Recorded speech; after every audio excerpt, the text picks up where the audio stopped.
నమస్తే. ఎన్నో ఆధ్యాత్మిక కార్యక్రమాలతో పాటు కొన్ని లైఫ్‌కి సంబంధించిన విషయాలు మనం మాట్లాడుకుంటూ ఉంటాం మన ఛానల్‌లో. చాలా వరకు అందరికీ సుపరిచితురాలే. చాలా ఎపిసోడ్స్ ఆల్రెడీ చేసున్నాం. మన ఛానల్‌లో చాలా వీడియోస్ ఉన్నాయి. అందరూ వాచ్ చేయండి. లైఫ్ కోచ్‌కి సంబంధించి ప్రముఖులు అని చెప్పొచ్చు. చాలా వేళ్ల మీద లెక్కపెట్టొచ్చు ఇలాంటి వ్యక్తుల్ని. సో, ఎన్నో వీడియోస్ మనం చేసున్నాం.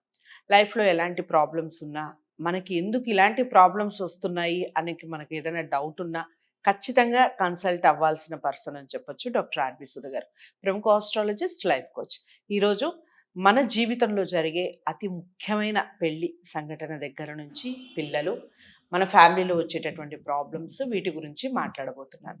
ప్రతి ఒక్కళ్ళు వీడియోని ఫస్ట్ నుంచి లాస్ట్ వరకు వాచ్ చేయండి. మీకు ఎలాంటి డౌట్స్ ఉన్నా కామెంట్ బాక్స్‌లో తెలియచేయండి. క్వెషన్స్ కూడా మీరు ఈ క్వెషన్స్ అడగండి అని మీరు చెప్తే తప్పకుండా దానికి సంబంధించిన వీడియోస్ చేసే ప్రయత్నం చేస్తాను. సో, మేడంతో మొదలు పెడదాం. ఎలా ఉంటుంది? ఏంటి? లైఫ్‌లో ఎందుకు ఇంత డిస్టర్బెన్సెస్ ఈ మధ్య కాలంలో వస్తున్నాయి? ఎందుకు ఇంత ఇద్దరి మధ్య భార్యాభర్తల మధ్య ఎందుకు వస్తోంది? మేడం మాటల్లో విందాం. తప్పకుండా వీడియోని లాస్ట్ వరకు వాచ్ చేయండి. నమస్తే మేడం. నమస్కారం. ఈ కంపారబిలిటీ సో, ఎందుకు మేడం ఇంత వ్యత్యాసాలు, ఇంత పోటీతత్వాలు? ఒకప్పుడు ఒకళ్ళు చాలా అడ్జస్ట్‌మెంట్ ఉండేది. ఫర్ ఎగ్జాంపుల్ ఇప్పుడు మా పేరెంట్స్‌ని తీసుకుంటే వాళ్ళకి ఆల్మోస్ట్ 12-13 ఇయర్స్ డిఫరెన్స్ ఉంది ఇద్దరి మధ్య. ఆఫ్‌కోర్స్ ఇంట్లో మేనకోడలు అయినప్పటికీ అంత తేడా ఉన్నా ఇప్పుడు అసలు అంత తేడాల్లో ఎవరు చేసుకోవట్లేదు. కానీ చాలా అడ్జస్ట్ అయ్యి, చాలా లైఫ్‌ని చాలా లీడ్ చేస్తూ పిల్లల్ని పెంచడం, చదివించడం అన్నిటిని చాలా బాగా షేర్ చేసుకుంటున్నారు. కానీ ఎందుకు ఇప్పుడు ఆ షేరింగ్ అనేది తక్కువైపోయింది? ఎందుకు ఇంత పోటీతత్వాలు? నువ్వా నువ్వా అని మాటలు ఎక్కువ వచ్చేస్తున్నాయి.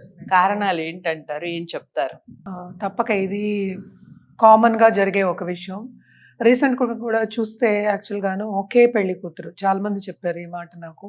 ఒకే పెళ్లి కూతురు ఒకే సంవత్సరంలో 2, 3 సార్లు పెళ్లి చేసుకోవడం అనేది కామన్‌గా జరుగుతోంది. పెళ్లి కూతురు పెళ్లి మండపంలో పీటల మీద కూర్చోవడం అందాం కాసేపు. మనం ఎవరి మీద ఏంటంటే పాయింట్ ఔట్ చేయడానికి లేదు. అది ఫస్ట్. అది ఎప్పటికైనా మనం లా ఆఫ్ అట్రాక్షన్ అయినా సరే, మన సైకాలజీ తీసుకున్నా సరే, మనం ఫస్ట్ ఏమంటామంటే మనం ఎలా ఉండాలి అనేది మనకి తెలుసు. కొంతవరకు మనం ఇన్ఫ్లుయెన్స్ అవుతాం. తల్లిదండ్రులు చెప్పడం కానీ, లేకపోతే ఫ్రెండ్స్‌తో ఉండడం కానీ, లేకపోతే అదే ఏజ్ గ్రూప్‌లో ఉన్న వాళ్ళు ఉంటారు కదా! ఒక గ్రూప్ ఉంటుంది. కమ్యూనిటీ అందాం పోనీ. వీళ్ళందరూ చేస్తున్నారు అని కంపారిజన్ చేసుకుని చేసేవాళ్ళు ఉంటారు. మోస్ట్ ఇంపార్టెంట్ ఎందుకు ఆ పెళ్లి కూతుర్లు 4 సార్లు ఒకే ఇయర్‌లో పెళ్లి చేసుకుంటున్నారు. లేకపోతే పెళ్లి కొడుకులు అనుకుందాము. అదే అబ్బాయి 2, 3 సార్లు పెళ్లి చేసుకోవడం. ఎందుకంటే నాకు జనరల్‌గా కూడా ఆస్ట్రాలజీలో కూడా అడిగున్నారు. ఇంకా డైవర్స్ అవ్వకుండానే నాకెప్పుడు ఇంకో పెళ్లి కుదురుతుందని కూడా అడుగుతున్నారు ఈ మధ్యన. అది మూడో పెళ్ళే. ఆల్రెడీ పిల్లలున్నారు. ఏజ్ ఏమో చిన్నది. చిన్నదంటే ఏంటి 30స్‌లో ఉన్నవాళ్ళు అనుకుందాం. ఇలాంటి వాళ్ళు ఉన్నారు. ఇది ఎందుకు ఈ డిఫరెన్స్ వచ్చిందంటే ఇదివరకు మనకేంటంటే సహనం అనేది తల్లిదండ్రులు నేర్పారు. సహనం అనేది ఏంటి? ఇప్పుడు ఇద్దరున్నారు. సో, నువ్వు ఇందాక ఎగ్జాంపుల్ చెప్పావు. పెద్దవాళ్ళే అనుకుందాము. 50 ఇయర్స్ కలిసున్నారు, 60 ఇయర్స్ కలిసున్నారు. అలా మనం సెలబ్రేట్ చేసుకుంటూ కూడా ఉంటూ ఉంటాం. ప్లాటినం జూబ్లీ అని, డైమండ్ జూబ్లీ అని. ఇప్పుడు 1 డే ఉన్న పెళ్లి చేసుకుని let's say 10 days or 11 days అనుకుందాం కాసేపు. మన 16 రోజు పండగలు కూడా చేసుకుంటూ ఉంటాం. అంతవరకు కూడా వెళ్ళట్లేదు. ఎందుకు అనేది మోస్ట్ ఇంపార్టెంట్ ఏంటంటే కంపాటబిలిటీ ఇష్యూ అంటారు. కంపాటబిలిటీ ఇష్యూ అంటే అసలు ఫస్ట్ ఏంటి అనేది చూడాలి. అంటే ఏంటి, నువ్వు మాట్లాడుకున్నావు కదా, పెళ్లి చూపులు అవుతాయి కదా, ఈ కాలంలో ఎవరు చూసుకోకుండా ఏమీ అవ్వట్లేదు. పెద్దవాళ్ళు చూసినా అది ఏంటంటే వాళ్ళకి ఇష్టపడితేనే అది ముందుకెళ్ళడం అనేది సాగుతోంది. సో అన్ని నువ్వే చూసుకున్నావు, అన్ని నువ్వే చేసుకున్నావు. వీటి మీద ఇద్దరు కూర్చున్నారు, ఒకళ్ళు కూర్చోలేదు కదా. తల్లిదండ్రులు నొప్పించి లేకపోతే వాళ్ళు మాట్లాడుకుని ఏదో ఏదో మాట్లాడుకుని పెళ్లి ఈ టైంలో చేసుకుందామని కూర్చున్నారు. రైట్. సో ఫస్ట్ నైట్ అవగానే ఎందుకు అలాగా? అంటే ఏంటి, ఎవరిలో ఉంది లోపం అనేది పెద్ద క్వశ్చన్ మార్క్ అయిపోతుంది. అంటే ఏంటి, నువ్వు తాళి కట్టించుకున్నావు, నువ్వు పీటల మీద కూర్చున్నావు, నువ్వు సరే అనుకుంటేనే అంతవరకు వచ్చింది. తర్వాత కంపాటబిలిటీ ఇష్యూ అని చెప్పేసి ఎందుకని ఒక జీవితాన్ని, ఇంకోళ్ళ జీవితాన్ని నాశనం చేయడం అనేది తప్పు కదా. కంపాటబిలిటీ ఇష్యూ అంటే అసలు ఎప్పటికైనా నేను ఫ్రెండ్స్కి కూడా అదే చెప్తూ ఉంటాను. ఫ్రెండ్స్ అయినా సరే ఒక రోజులో నచ్చిన వాళ్ళు ఉంటారు మనకి. మనం క్లాస్కి వెళ్తాము, లేకపోతే ఎక్కడో కలుస్తాము. మాట్లాడుకుంటాం. ఫస్ట్ డే ఫ్రెండ్స్ అవుతామా? అవ్వం కదా! అవును. సో, ఏదైనా అడ్జస్ట్‌మెంట్‌లోనే కదా ఉంది. ఉమ్, ఆ ఉమ్, ఓర్పులోనే కదా ఉంది. పేషెన్స్ ఉండాలి ఉమ్, కదా! ఉమ్, అంటే ఆ రిలేషన్‌షిప్ ఎలా వెళ్తుంది అంటే, ఒక మొక్క ఉంది. మొక్క చిగురిచ్చినప్పుడే పీకేస్తే ఎట్లా ఉంటది? ఉమ్, చిగురించదు. అంటే నువ్వు నేచర్‌కి టైమ్ ఇవ్వట్టలేదు. ఇప్పుడు ఎవరైనా ఒక మొగాడైనా, ఒక ఆడవాళ్ళైనా ఎందుకు పెళ్లి చేసుకుంటారు అసలు? జనరల్‌గా అయితే ఫస్ట్ కాపురం చేయడానికి, రెండోది పిల్లల్ని కనడానికి. ఉమ్, నేను పిల్లల్ని కన్ను, నేను పడుకోను అంటే ఏంటి అర్థం లేదు కదా! అసలు ఉమ్, మ్యారేజే కాదు కదా అది. ఉమ్, ఉమ్, సో, కంపాటిబిలిటీ ఇష్యూ ఎక్కడొస్తోంది? ఫిజికల్‌గా, మెంటల్‌గా, ఎమోషనల్‌గా. ఉమ్, నువ్వు టైమ్ ఇవ్వట్లేదు కదా దేనికి. నువ్వు మూడిటికి టైం లేదక్కడ. ఉమ్, మూడిటికి టైం ఇవ్వకుండా నువ్వే డెసిషన్ తీసుకొని, నాకు కంపాటిబిలిటీ ఇష్యూ నేను ఆయనతో ఉండను, వాళ్ళతో ఉండను, ఆవిడతో ఉండను అని మనమే మాట్లాడుకుంటాం.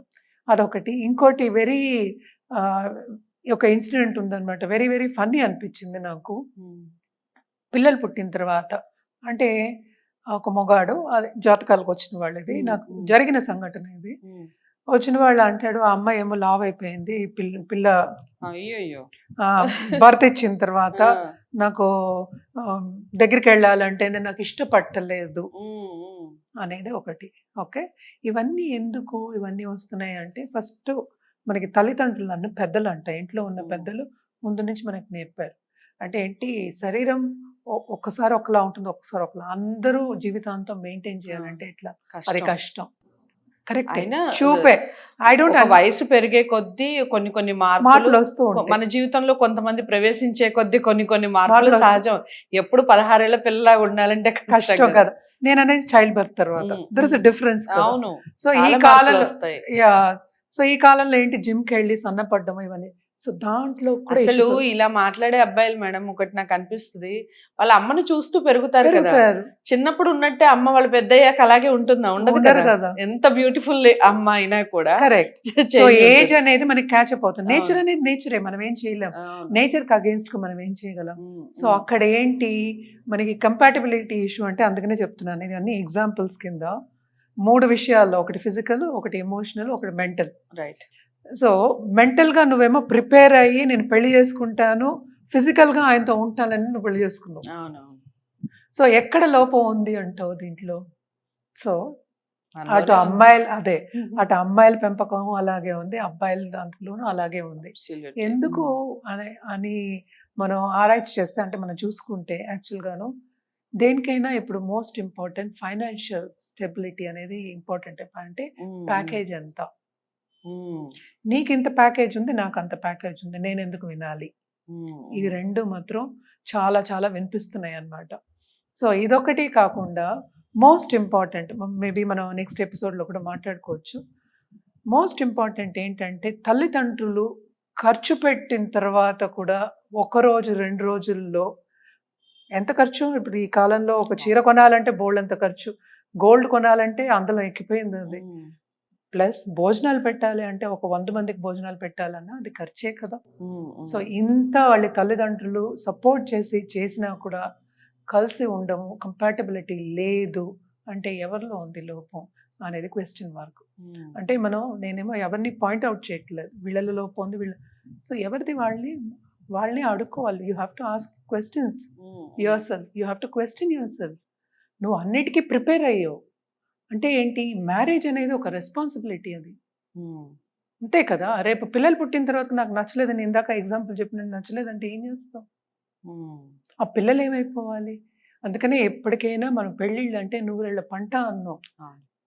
సో, నువ్వేం చేస్తున్నావు అక్కడ? తుంపేస్తున్నావు మొక్కలోనే. హ్మ్. అది హ్మ్. ఎలా వృక్షం అవుతుంది? అవ్వదు. అది రైట్. పంట ఎలా అవుతుంది? హ్మ్. సో, చాలా చక్కగా చెప్పారు మేడం. ఒక మొక్కతో పోల్చి. జీవితం నిజంగా అంతేనండి. మనం చక్కగా నీళ్లు పోసి ఒక మొక్కని ఏ విధంగా అయితే పెంచుకుంటామో, అది మహావృక్షం అయ్యే వరకు దాని నుంచి ఫలాలు ఎలా అయితే కోరుకుంటామో, లైఫ్ కూడా అంతే. ఇలాంటి డిస్టర్బెన్స్ వచ్చినా, ఏదొచ్చినా ఫైనల్‌గా నువ్వు నేను లైఫ్ లాంగ్ ఉండాలి, ఉంటాము అని అనుకుంటేనే ఆ జీవితం నిలబడుతుంది, సాఫీగా సాగుతుంది. మనం చెప్పింది కూడా అదే. ఇంకా మీకు ఏవైనా డౌట్స్ ఉన్నా, లైఫ్‌లో ఎలాంటి డిస్టర్బెన్సెస్ ఉన్నా మేడంని డైరెక్ట్‌గా కలవాలి అనుకున్నా స్క్రీన్ మీద కనపడే నెంబర్‌కి కాల్ చేయండి. వీడియోని లైక్ చేసి షేర్ చేయండి. ఛానల్‌ని సబ్స్క్రైబ్ చేసుకోండి. మరో మంచి వీడియోతో మళ్ళీ కలుద్దాం. నమస్తే. నమస్తే.